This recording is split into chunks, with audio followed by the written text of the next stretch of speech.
बातों को तेरी मैं याद कर रातों को भूल ना पाऊं मुलाकातों को देखो। भाड़े की गाड़ी ले करता बच्चों जैसी फ्लेक्स, होती मेहनत की कमाई तो होता मैं भी इम्प्रेस। तो जस्ट एक ट्रेंड चल रहा है, आपको समझ में नहीं आ रहा है कि अगर आपको स्टेज में क्या करना है और आप हिप हॉप को आप गाना गा दो, नहीं गा पाओगे ना। आप गिटार बजा दो, नहीं बजा पाओगे ना आप गिटार। क्यों? क्योंकि वो आर्ट फॉर्म है, वो आपको सीखना पड़ेगा। यहाँ पर क्या है, कुछ बीट डाउनलोड कर दिया आपने, पटर पटर कुछ भी बोला, now you are a legitimate rapper. पिछले कुछ समय से मेन स्ट्रीम रैपर्स और जो यूट्यूब वाले रैपर्स हैं उनके बीच में बहुत सारी कंट्रोवर्सीज चल रही हैं। आजकल ये जो यूट्यूबर्स अपने रैप्स निकाल रहे हैं, डिस ट्रैक निकाल रहे हैं, ऑब्वियसली उनकी क्वालिटी बहुत ख़राब होती है और ये कहा जा रहा है कि वो रैप कल्चर को ख़राब कर रहे हैं और इस आर्ट फॉर्म को नीचे लेके जा रहे हैं। अभी रिसेंटली कृष्णा वर्सेस फुकरा इंसान की कंट्रोवर्सी हुई थी, जिसमें कृष्णा ने अपने स्टोरी में ये कहा था कि आजकल ये जो यूट्यूबर्स डिस रैप्स निकाल रहे हैं वो जस्ट इस कल्चर को यूज़ कर रहे हैं अपने प्रॉफिट के लिए और ये एक इंसल्ट है उन आर्टिस्ट के लिए जो अपनी ज़िंदगी लगा देते हैं हिप हॉप में। इसके अलावा डीनो जेम्स पिछले 1 साल से अपने गानों और इंस्टा लाइव में ये कहते आए हैं कि आजकल हर यूट्यूबर को, व्लॉगर को, सबको कूल बनने के लिए रैप ही करना है और वो इस बात को क्रिटिसाइज़ करते हैं क्योंकि रैप कल्चर की यही खूबसूरती है कि कोई भी इसे कर सकता है, पर इसका मतलब ये नहीं है कि ये एक बहुत इजी आर्ट फॉर्म है और फिर अगर कोई ये कर रहा है तो उसको ये सीरियसली करना चाहिए और अपना टाइम एंड इसमें एफर्ट्स डालना चाहिए, जो कि हम देख सकते हैं कि ये यूट्यूबर्स के गानों में नहीं होता है। उनके पास एक ऑडियंस होती है जो उनको सुन ही लेती है और इस कारण वो अपने ट्रैक्स में मेहनत ही नहीं करते हैं। तो आज के इस वीडियो में हम यही बात करने वाले हैं कि क्या ये जो यूट्यूबर्स रैप्स वगैरह रिलीज़ कर रहे हैं ये सही है और इनके रैप्स कैसे ओवरऑल हिप हॉप कल्चर के ऊपर अपना इम्पैक्ट डाल रहा है। तो चलो शुरू करते हैं। तो कैसे हैं आप लोग? आज मैं बात करने जा रहा हूँ इस देश की म्यूजिक इंडस्ट्री के बारे में। कोई औकात ही नहीं ऐसा लगता है, तो इस देश में हर सिंगर छोड़ के एक रैपर पैदा होता है जो बड़ा होकर रैपर बने ना बने लेकिन कोशिश जरूर करेगा। तो अगर आप आज के टाइम पे देखोगे तो इंडिया में लगभग हर एक बड़ा यूट्यूबर का कोई ना कोई रैप सॉन्ग है। बहुत सारे रोस्टर्स अब डिस सॉन्ग्स निकालने लगे हैं। तो ऐसा क्यों हो रहा है?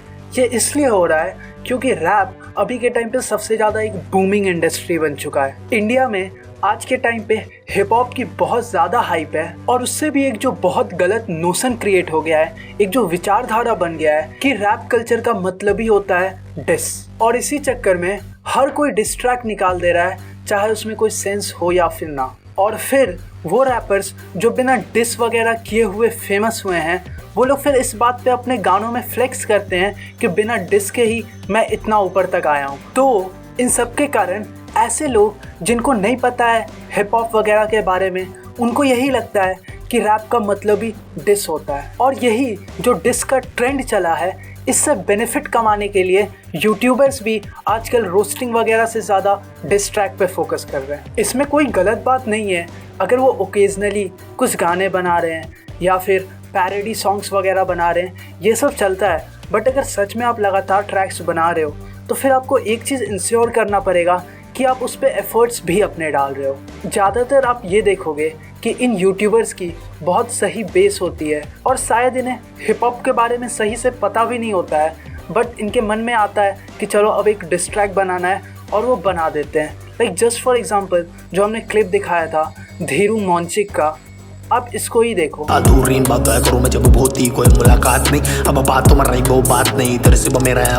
इस ट्रैक का कितना सही बजट है, हर चीज़ इसमें सही है, बट अगेन जब रैप की बात आती है तो वही नहीं है। अगर आप बना रहे हो गाना तो फिर आपको उस पर मेहनत भी करनी पड़ेगी। और ऐसी भी बात नहीं है रैप में कि आप कर ही नहीं सकते, क्योंकि अगर आप अमित भराना या फिर आप ट्रैकिंग टेक को ही ले लो, उनका तो यार म्यूज़िक से कोई दूर दूर का वास्ता नहीं है, बट उन्होंने भी जो अपना एक ट्रैक निकाला था एटलीस्ट आप उसको सुन सकते हो। बट अगर आप धीरू मॉन्चिक या सम्राट भाई के गानों को सुनो तो उसमें क्लियरली ऑफ बीट रहता है, कहीं पे कोई फ्लो का अता पता नहीं होता है, फिर भी ये रिकॉर्ड करके डाल रहे हैं। आप रैप करना छोड़ो, अगर आप रैप वगैरह सुनते भी हो या उस कल्चर को फॉलो करते हो तो एटलीस्ट आपके मन में एक आइडिया होगा कि कैसे होते हैं रैप सॉन्ग्स।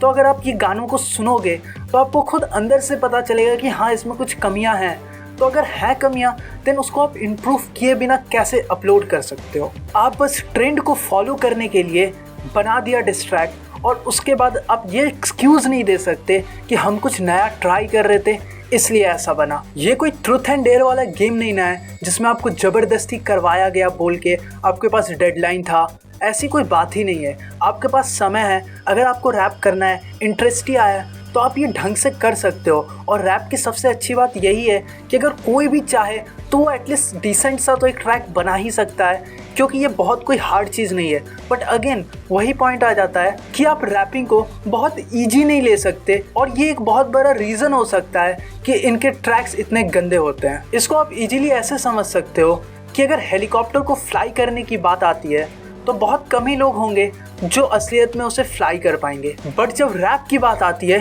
तो वो कुछ ऐसा नहीं है कि बस कुछ ही लोग कर पाएंगे। It's just like running, like दौड़ तो हम सब सकते हैं, मैं भी, आप भी। बट अगेन इसमें पॉइंट ये आ जाता है कि दौड़ तो सब सकते हैं, बट हर कोई उसेन बोल्ट नहीं बन सकता। उसेन बोल्ट बनने के लिए आपको मेहनत तो करनी ही पड़ेगी। तो फिर यही बात आ जाती है कि अगर आप कंटिन्यूअसली गाने निकाल रहे हो तो आपको अपने हर ट्रैक में इम्प्रूव करना पड़ेगा। आपको इस बात की रिस्पॉन्सिबिलिटी लेनी पड़ेगी कि आप जो अपने ऑडियंस को दिखा रहे हो वो डिसेंट हो। कैरी मिनाटी या फिर डैंक रिसू, ये जो अपने गाने बनाते हैं वो एक्चुअली एवरेज होते हैं और वो सुनने लायक होते हैं, बट आप कुछ भी बना के नहीं डाल सकते। और ये ज़्यादातर केसेस में इसलिए होता है क्योंकि उनके मन में आता है कि चलो अब मुझे रैप करना है, और वो कुछ भी रिकॉर्ड करके डाल देते हैं। और इनके पास ऑडियंस भी होती है, व्यूज़ भी आ जाते हैं, तो इनको ये भी नहीं पता चलता है कि हाँ हमें और इम्प्रूव करना चाहिए। तो वहीं पे अगर आप किसी और रैप आर्टिस्ट को देखो तो उसकी वो सालों की मेहनत होती है जब भी वो कोई एक गाना रिलीज़ कर रहा है। तो भले ही अगर उन्हें कुछ नया भी ट्राई करना है फिर भी वो सही से इस काम को कर सकते हैं, कुछ सही प्रोड्यूसर्स के साथ बैठ के काम कर सकते हैं, ताकि एटलीस्ट उनको कोई ये तो बताने वाला रहे कि हाँ इस ट्रैक में प्रॉब्लम है। मुझे ये नहीं समझ आया था सम्राट या फिर धीरू मौंची का स्पेशली ट्रैक देख के कि जिस बंदे ने इसे प्रोड्यूस मिक्स मास्टर किया था उसने कैसे बोल दिया कि भाई ये बहुत सही है और आप रिलीज़ कर दो, जो कि आपको ऑब्वियसली सुन के पता चल रहा है कि बहुत ज़्यादा क्रिंज है। और यूट्यूबर्स को ये बात इसलिए भी समझनी होगी क्योंकि यूट्यूब ना इंडिया में बहुत बड़ा एक प्लेटफॉर्म है। स्पॉटिफाई या गाना ये सबको आप रहने दो, सबसे ज़्यादा ऑडियंस यूट्यूब पे ही है, और ऑब्वियसली यूट्यूब को ये यूट्यूबर्स ही डोमिनेट करते हैं, उनकी ही ऑडियंस होती है। और अगर उनके पास ऐसे रैप्स वगैरह जाते हैं तो उनकी ऑडियंस जो कि रैप वगैरह को नहीं जानते हैं तो उनको यही लगता है कि यही रैप है, और ये एक टाइप से एक बैड इन्फ्लुएंस डालता है ओवरऑल कल्चर पे, क्योंकि बहुत सारे लोगों को लगने लगता है कि यही रैप है, फिर कुछ लोगों को ये लगने लगता है कि यार ये रैप कितना क्रिंज होता है, और जो रियल आर्टिस्ट हैं उनको कभी अप्रिसिएशन ही नहीं मिल पाता है। और फिर कुछ लोग जो कृष्णा की स्टोरी के बारे में ये कह रहे थे कि वो कैसे यूट्यूबर्स को मना कर सकते हैं रैप वगैरह करने से, वो कैसे किसी को रोक सकते हैं, तो यार अगर आप कृष्णा की स्टोरी को सही से पढ़ो तो उसमें उन्होंने भी जस्ट अपना एक कंसर्न ही बताया है कि वो ऑडियंस जो रैप को सुन रही है उनको असलियत में हिप हॉप क्या होता है ये मालूम होना चाहिए। और फिर एंड में वही बात कि क्या वो जो रैप वगैरह बना रहे हैं वो गलत है? बिल्कुल गलत नहीं है, आप बना सकते हो, बट हाँ अगर आप कुछ काम कर रहे हो तो ये आपको रिस्पॉन्सिबिलिटी लेनी होगी कि आप सही से करो, क्योंकि बहुत बड़ी आपकी ऑडियंस है जो कि देख रही है और आपके कंटेंट से वो इन्फ्लुएंस हो रही है। तो चलो ये वीडियो यहीं पे ख़त्म होती है, और आप कमेंट्स में बताना कि ये रैपर्स वर्सेस जो यूट्यूबर्स चल रहा है इस पे आपका क्या ओपिनियन है। तो गाइज़ तब तक के लिए इस चैनल को सब्सक्राइब कर दो और इस वीडियो को लाइक एंड शेयर कर दो। इसके अलावा इस चैनल पे बहुत सारे हिप हॉप से रिलेटेड कंटेंट है कि old Honey Singh and new Honey Singh के बीच में क्या डिफरेंसेस है, वो वीडियो देखने के लिए लेफ्ट साइड पे स्क्रीन पे क्लिक करो, और रैपर्स कहाँ से फेक व्यूज़ फॉलोअर्स वगैरह खरीदते हैं ये जानने के लिए स्क्रीन पे राइट साइड पे क्लिक करो। Good bye.